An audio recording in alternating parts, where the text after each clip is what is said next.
કદરૂપું બતક। એક સુંદર મજાના દિવસે એક બતકનું પરિવાર નદીમાં તરી રહ્યું હતું અને એક બતક તેમના ઈંડા પાસે બેઠી હતી। બતક બોલી, મારા બચ્ચા ઈંડાની બહાર ક્યારે આવશે? અત્યાર સુધીમાં તો ઈંડાએ ફૂટી જવું જોઈતું હતું। હું સાવ એકલી છું, કોઈ પાસે મારા માટે સમય નથી। પણ બતક માને વધુ સમય રાહ જોવી પડી નહીં। ઈંડા ફૂટી ગયા અને નાની નાની બતકે ચાલવાનું શરૂ કર્યું। બતક બોલી, વાહ, મારા બાળકો કેટલા સુંદર છે, બધા અહીંયા આવો અને બધા લાઈનમાં ઊભા રહી જાઓ। બતકે ગણ્યા તો 3 જ બચ્ચા હતા। બતક બોલી, અરે આમાંથી તો એક ગાયબ છે। બતક ડરી ગઈ અને પાછળ વળીને જોયું તો એક ઈંડું ફૂટવાનું બાકી હતું। બતક બોલી, શાયદ મારે આ ઈંડાના ફૂટવા સુધી તેમના પર બેસવું પડશે। આ તો ખૂબ જ મોટું ઈંડું લાગે છે। જલ્દી એ ઈંડું પણ ફૂટી ગયું અને તેમાંથી એક બચ્ચું નીકળ્યું। એ ખૂબ જ કદરૂપું હતું। બતક બોલી, અરે આ નાનું બચ્ચું તો એમના ભાઈ બહેનોથી સાવ અલગ જ છે। બીજા દિવસે નાની નાની બતક પાણીમાં તરવા લાગી। બતક બોલી, હું તો આજ ખૂબ જ ખુશ છું। બધા બાળકો કેવા મજાથી તરી રહ્યા છે અને સૌથી નાનું બચ્ચું પણ સરસ તરે છે। બતક બોલી, ચાલો બાળકો, આજ માટે આટલું કાફી છે। સાંજ થયા પહેલા આપણે ફાર્મ હાઉસે જવું પડશે। આખો પરિવાર ફાર્મ તરફ જવા લાગ્યો, જ્યાં બીજી બધી બતક પણ રહેતી હતી। બીજી બધી બતકો બોલી, અરે આ શું? અહીંયા આટલી બધી બતકો શું કરે છે? બાકી બધા બચ્ચા તો કેટલા સુંદર છે, પણ આ એક અજીબ અને કદરૂપું છે, કેટલો બદસુરત છે। એમણે અહીંયાથી બહાર કાઢો। બતકની માં બોલી, તમારે બધાએ આવું ન કહેવું જોઈએ। હજી તો એ ખૂબ જ નાનો છે અને મોટો થઈને એ પણ ખૂબ જ સુંદર બનશે। પણ બધાએ એ બતકનો મજાક ઉડાડવાનું ચાલુ રાખ્યું। બતકની માં બોલી, તમે બધા આને ખીજવવાનું ક્યારે બંધ કરશો? હું મારા આ નાના બાળકને આટલું દુઃખી નથી જોઈ શકતી। પણ સમયની સાથે સાથે એ બતકનું બચ્ચું વધારે દુઃખી થતું ગયું। બધા લોકો એમનો મજાક બનાવતા। બીજી બતકો એમણે જોઈને એકબીજા સાથે વાત કરતી કે શું તે આનાથી વધારે કદરૂપું કંઈ જોયું છે? અરે આ સવાર સવારમાં કોનું મોં જોઈ લીધું? મારો હવે આખો દિવસ ખરાબ જશે। અરે આ તો દિવસે ને દિવસે વધારે કદરૂપું થતું જાય છે। કદરૂપું બતક ક્યાંક જઈને એકલો રોવા માંગતો હતો। એના ભાઈ બહેન પણ એમનો મજાક ઉડાડતા હતા। બતકની માં તેમને આવી રીતે જોઈને ખૂબ જ દુઃખી થતી હતી। કદરૂપું બતક બોલ્યું, કોઈ પણ મારી સાથે વાત કરવા નથી માંગતું અને રમવા પણ નથી માંગતું। કોઈ જ મને પસંદ નથી કરતું। અને કદરૂપું બતક ખૂબ જ દુઃખી થઈને ફાર્મ હાઉસમાંથી ઉડી જાય છે। ઉડતા ઉડતા એ એક ખાડી પાસે પહોંચ્યું અને તેને નક્કી કર્યું કે તે રાત ત્યાં જ રહેશે। કદરૂપું બતક બોલ્યું, ખૂબ જ થકાન થાય છે, આજે રાતે અહીંયા જ રહેવું પડશે। બીજી સવારે તે બીજી બધી બતકના અવાજોથી જાગી જાય છે અને તેમની પાસેથી એક જંગલી બતકનું ટોળું નીકળ્યું। એમાંથી એક બતકે કહ્યું, કોણ છે તું? તું અહીંયા શું કરે છે? કદરૂપું બતક બોલ્યું, શું હું થોડાક દિવસ અહીંયા રહી શકું છું? મારી પાસે કોઈ ઘર નથી। જંગલી બતક બોલી, પણ તું તો ખૂબ જ કદરૂપું છે। પછી થોડી વાર ઊભા રહીને તે બોલી, ઠીક છે, તું અહીંયા રોકાઈ શકે છે, પણ તું અમારી સાથે નહીં આવી શકે। કદરૂપું બતક એ જગ્યાએ કેટલાક દિવસ રોકાયું। એ ત્યાં એકલો જરૂર હતો, પણ ત્યાં તેમને કોઈએ હેરાન ન કર્યો। એક દિવસ બતકે જોરદાર એક ધમાકો સાંભળ્યો। એ ડરીને ત્યાં જ છુપાઈ ગયો। જ્યારે તેણે ઉપર જોયું તો તેમની આજુબાજુ કોઈ ન હતું। બધી બતકો ચાલી ગઈ હતી। કદરૂપું બતક પણ ત્યાંથી જલ્દી ઉડી જાય છે અને તે ખૂબ જ ઝડપથી ઉડવાનો પ્રયત્ન કરે છે। પણ અચાનક તૂફાન આવ્યું અને જોરથી વીજળી ચમકી અને વરસાદ ચાલુ થયું।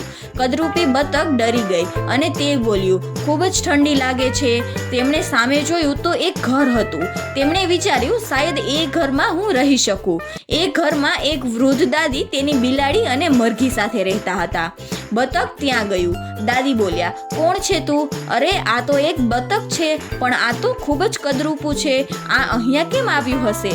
પછી દાદીએ વિચાર્યું કે હું મારી પાસે આ બતકને રાખીશ અને તેમના ઈંડા દેવા સુધી રાહ જોઈશ। પછી એ બતકના ઈંડા હું બજારમાં વહેંચીને પૈસા કમાઈશ। બસ આ બતકના ઈંડા સારા અને તંદુરસ્ત હોય। અને કદરૂપું બતક દાદી સાથે રહેવા લાગ્યું। અહીંયા પણ બિલાડી અને મરઘી તેમનો મજાક ઉડાડતા। બિલાડી બોલી, અરે સાંભળ, સાંભળ, તને અરીસામાં પોતાને જ જોઈને બીક નથી લાગતી શું? મને તો જો મારું શરીર કેટલું મુલાયમ છે અને મારા નખ પણ કેટલા સુંદર અને મોટા છે. અને માલકીન કહે છે કે મારી ચાલ અનોખી અને ખૂબ જ સુંદર છે. મરઘી બોલી, તું એક લૂઝર છો, ઈંડા પણ નથી દઈ શકતો. મારા ઈંડા તો જો કેટલા સુંદર છે. કદરૂપું બતક પાછું એકલું થઈ ગયું અને એ બારી બહાર એક તળાવને જોઈને બેસતું. કદરૂપું બતક બોલ્યું, કાશ મને પણ આ તળાવમાં તરવાનો મોકો મળત. ઘરે બાજુની નદીમાં તરવાની ખૂબ જ મજા પડતી. મરઘી આવી અને બોલી, શું કહે છે તું? માલકીન તને ક્યાંય પણ નહીં જવા દે. તારી પાસે રહેવા માટે ઘર તો છે, બોલ બીજું શું જોઈએ? પ્લીઝ તું માલકીન, બિલાડી અને મને ગુસ્સો ન દેવડાવ. અને આમ પણ તું તરીને શું કરીશ? કદરૂપું બતક ખૂબ જ દુઃખી થયું અને હવે એ બીજું શું કરવું એ વિચારવા લાગ્યું. તે બોલ્યું, મને ખબર છે કે આ જગ્યા સુરક્ષિત છે, પણ હું કોઈ કેદી નથી. મને અહીંયા કોઈ તરવા નથી દેતું. મારે શાંતિથી તરવું છે અને ઉડવું પણ છે. મારે ગમે તે રીતે અહીંયાથી બહાર નીકળવું પડશે. પછી રાતે એક દિવસે બતક ત્યાંથી નીકળી ગયું અને તે નવા ઘરની તલાશમાં ઉડી ગયું. જલ્દી જ તેમણે એક સુંદર તળાવ મળી ગયું જેમાં તે તરી શકતો હતો. પછી તરત જ તે તળાવમાં તરવાનો બતકે આનંદ માણ્યો અને બોલ્યો, પાણી કેટલું ઠંડુ છે. કેટલા દિવસ પછી તરીને મજા આવે છે. કાશ અહીંયાના પશુ પક્ષીઓ સારા હોય, નહીતર મારે આ જગ્યાને પણ છોડીને જવું પડશે. પણ એકવાર ફરી કદરૂપા બતક સાથે કોઈ મિત્રતા કરવા માંગતું ન હતું. કદરૂપું બતક બોલ્યું, દર વખતે બધા મારાથી દૂર દૂર કેમ ભાગે છે?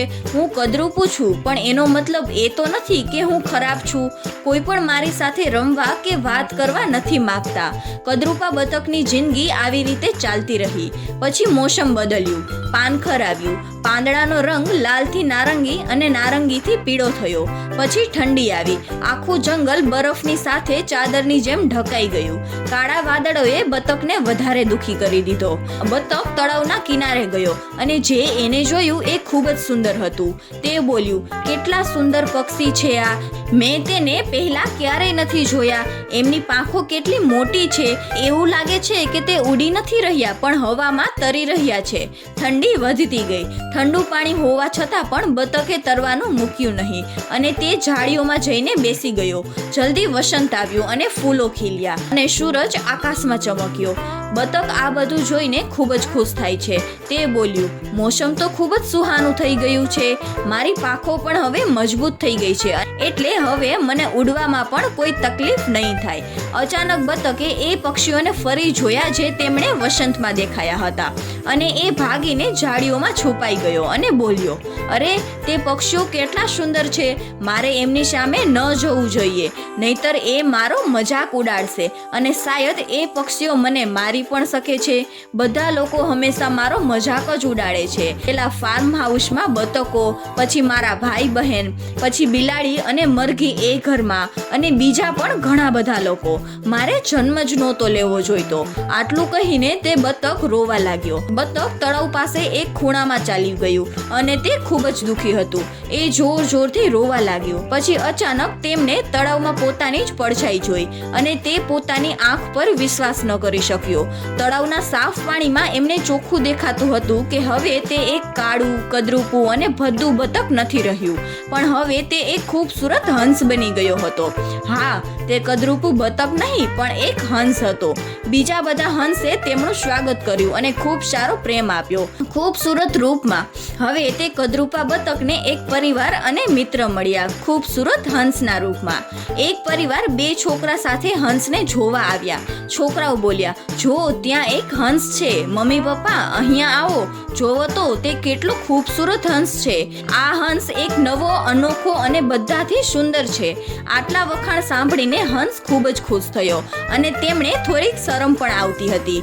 આખી જિંદગી તેમણે ફક્ત તાના જ સાંભળ્યા હતા અને હવે તેણે ખૂબ જ પ્રેમ મળી રહ્યો હતો. હંસ બોલ્યો, મેં ક્યારેય સપનામાં પણ નહોતું વિચાર્યું કે કોઈ મને ખૂબસૂરત પણ કહેશે. જો મને આટલો પ્રેમ પહેલા જ મળ્યો હોત તો મારું બચપન આટલું ભયાનક ના હોત. મને સમજાતું નથી કે લોકો એકબીજાના રંગ જોઈને મિત્રતા કેમ કરે છે. આ તો ખૂબ જ ખરાબ વાત છે. તો બાળ મિત્રો, આ વાર્તા પરથી શીખવા મળે છે કે આપણે એકબીજાના રંગરૂપથી કોઈને પારખવા ન જોઈએ. કાળો અને સફેદ એ ફક્ત એક રંગ છે, એનાથી કોઈનું મન જાણી શકાતું નથી.